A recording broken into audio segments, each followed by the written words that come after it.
আমাদের home মেকারদের kitchen এবং ঘরের সমস্ত কাজ পুরোপুরি কমপ্লিট করতে অনেকটাই সময় চলে যায়। তখন আর নিজেদের জন্য স্পেশাল করে সময় বের করাটা খুব কঠিন হয়ে পড়ে। আজকে তোমাদের সঙ্গে বেশ কয়েকটা practical home making tips share করব, যেগুলো আমার মতোই তোমাদেরও ঘর এবং কিচেনের কাজকর্মের সঙ্গে যুক্ত। টাইম সেভিং এবং এর রেজাল্টগুলো দারুণ অ্যামেজিং। হ্যালো বন্ধুরা, আমি সঞ্জিতা। আমাদের কল্পনীরের আবারও একটি নতুন ভিডিও নিয়ে তোমাদের সকলকে স্বাগত জানাই। আশা করি তোমরা সকলেই যে যেখানে আছো সুস্থ আছো, ভালো আছো। আমিও খুব ভালো আছি। তাহলে চলো আর বেশি দেরি না করে শুরু করা যাক আজকের আমাদের time saving interesting video with amazing home tips.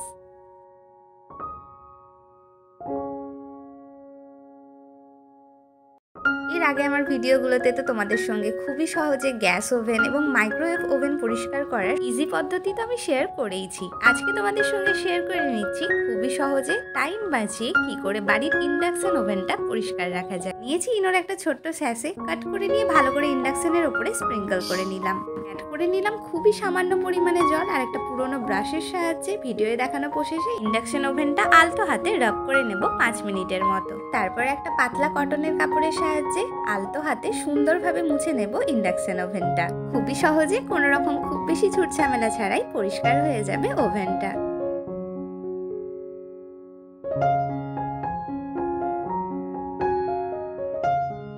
I hope আমার মতো তোমরা প্রত্যেক হোম মেকাররাই এইভাবে সমস্ত রাবার ব্যান্ডগুলোকে একসঙ্গে সংরক্ষণ করে একটা নির্দিষ্ট পাত্রে গুছিয়ে রাখতেই পছন্দ করো, প্রয়োজনের সময় দ্রুত খুঁজে পাওয়ার সুবিধার জন্য। এবার থেকে এইভাবে রাবারগুলোকে রাখার আগে যে কোনো ব্র্যান্ডের অল্প একটুখানি পাউডার যদি রাবার ব্যান্ডগুলোর সঙ্গে মিক্স করে আমরা রেখে দিতে পারি, তাহলে সহজে রাবার ব্যান্ডগুলো নষ্টও হয় না আর একটার সঙ্গে একটা কখনোই জড়িয়ে যায় না। আমাদের প্রত্যেক দিন ব্যবহারের চশমাগুলোর গ্লাসগুলো মাঝে মাঝেই দেখা যায় কেমন ঝাপসা মতো হয়ে গেছে। খুব সহজে সময় বাঁচিয়ে পরিষ্কার করে নেওয়ার জন্য প্রচন্ড রকম ভাবে কাজে দেয় বাড়িতে থাকা খুবই কমন টুথপেস্ট কোলগেট। কিছুটা পরিমাণে নিয়ে ভিডিওয়ে দেখানো প্রসেসে গ্লাসের ওপরে হালকা হাতে ঘষে নিয়ে সঙ্গে সঙ্গেই একটা পাতলা কটনের কাপড় দিয়ে মুছে নিতে হবে। টুথপেস্টটা সুন্দরভাবে মুছে ফেলতে হবে খুবই দ্রুত। খুবই সিম্পল উপায়ে পরিষ্কার হয়ে যাবে চশমার গ্লাসগুলো।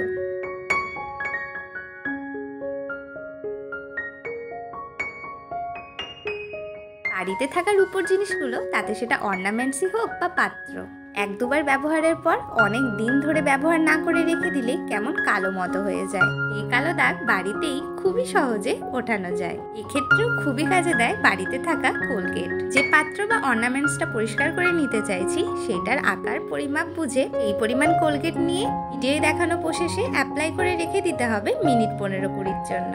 সময়সীমা পেরিয়ে যাওয়ার পর একটা পাত্রে বেশ কিছুটা জল নিয়ে আবারও একটা পুরনো টুথব্রাশের সাহায্যে খুবই ভালোভাবে আলতো হাতে ঘষে নিতে হবে মিনিট 5 মতো। তারপর পরিষ্কার জল দিয়ে খুবই ভালোভাবে ধুয়ে নিলেই রেজাল্টটা আমাদের প্রত্যেকেরই চোখে ধরবে।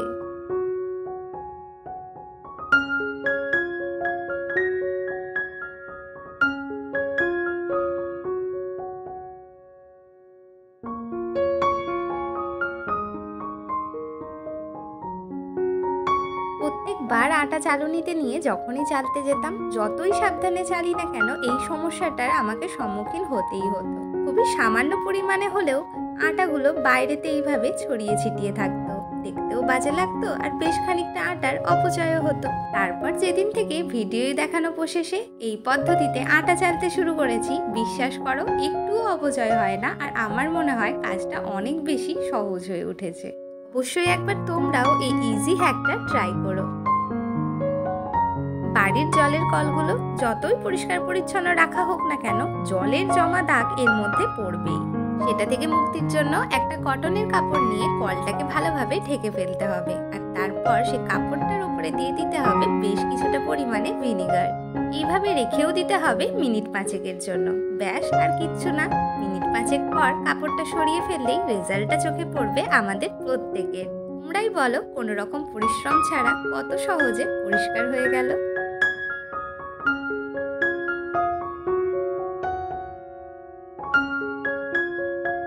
নেল কাটার আমাদের প্রত্যেকের বাড়ির বোধহয় সব থেকে ছোট্ট প্রয়োজনীয় বস্তু। মাঝে মাঝেই লক্ষ্য করলে দেখা যায় নখ কাটতে গিয়ে এটা শার্পনেসটা অনেকটা কমে গেছে। বাড়িতে তো এই ধরনের ডিসকার্ড মেডিসিন অ্যালুমিনিয়াম র্যাপারগুলো থাকেই। ফেলে দেওয়ার আগে আমরা এইভাবে এটাকে কাজে লাগিয়ে নিতে পারি। ভিডিওয় দেখানো প্রসেসে নেল কাটারটার সাহায্যে র্যাপারটার ওপরে এইভাবে কাট করে নিতে হবে, তাহলেই নেল কাটারটার শার্পনেসটা খুবই সহজে ফিরে পাওয়া যাবে। একই প্রসেসে বাড়িতে থাকা সমস্ত কাঁচিগুলোরও নতুনের মতো শার্পনেসটা ফিরিয়ে আনা পসিবল।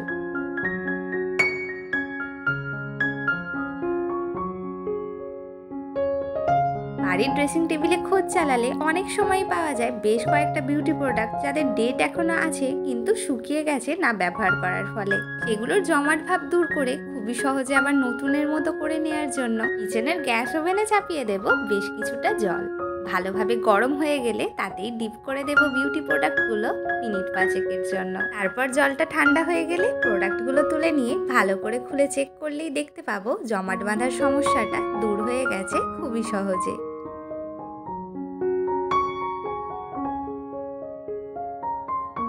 আমার মেয়ের প্রচন্ড ছবি আঁকার নেশা, আর তার মধ্যে জল রংটা তো ওর ভীষণ প্রিয়। আচ্ছা, মানুষ মাঝে মাঝেই জল রঙের তুলিগুলো ভালো করে ধুয়ে রাখতে ভুলে যায়, আর অনেকদিন পর আমার চোখে পড়লে তখন নর্মাল জল দিয়ে ধুলে রঙগুলো সহজে উঠতে চায় না। তখন পরিষ্কার করার জন্য সামান্য গরম জলে তুলিগুলোকে ডিপ করে রেখে দিই মিনিট 5।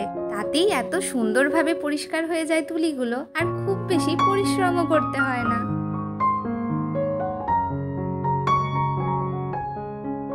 কিচেনের যে সমস্ত কন্টেনারগুলো ওপেনই রাখা থাকে 3-15 পরপর পরিষ্কার করে মোছামুছি করলেও ওপরের দিকের অংশটা কেমন একটা চটচটে মতো জেল্লাহীন হয়ে পড়ে।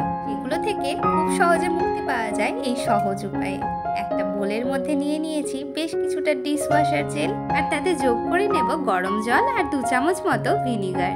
তারপর একটা কটনের কাপড় মিশ্রণটাতে ডিপ করে নিয়ে সেই কাপড়টার সাহায্যে মুছে নেব কন্টেনারের উপরের অংশগুলো। মিশ্রণটার সাহায্যে মোছার সঙ্গে সঙ্গেই এত সুন্দর নতুনের মতো চকচকে হয়ে যায় কন্টেনারগুলো। আর তোমরা তো দেখতেই পেলে খুব একটা বেশি পরিশ্রমও করতে হলো না। অনেক সময়ই আমাদের এমন হয়, হয়তো কন্টেনারটা দিন কয়েক আগেই পরিষ্কার করেছি, ভেতরটা পরিষ্কার আছে, নতুনভাবে মাজা ঘষার ঝামেলায় পড়তে ইচ্ছে করে না। আবার অনেক সময় এমনও হয় কন্টেনারের ভেতরে অনেক জিনিস রাখা থাকে, আবার বাইরের থেকে দেখতেও বড্ড বাজে লাগে। সেক্ষেত্রে এই হ্যাকটা দারুণ কাজে দেয়। অবশ্যই একবার তোমরা ট্রাই করে দেখো। আর আজকের আমার ভিডিওর কোন হোম হ্যাকটা তোমাদের সব থেকে বেশি ভালো লেগেছে আমাকে কমেন্ট করে জানাতে ভুলো না।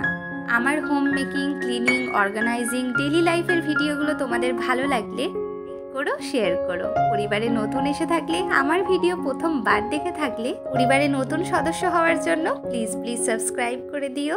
আমার আজকের ভিডিওটা আমি তাহলে এখানেই শেষ করছি। তোমাদের সকলের সঙ্গে দেখা হবে আবার আমার নতুন নেক্সট ভিডিওতে। তোমরা সকলে সুস্থ থেকো, ভালো থেকো।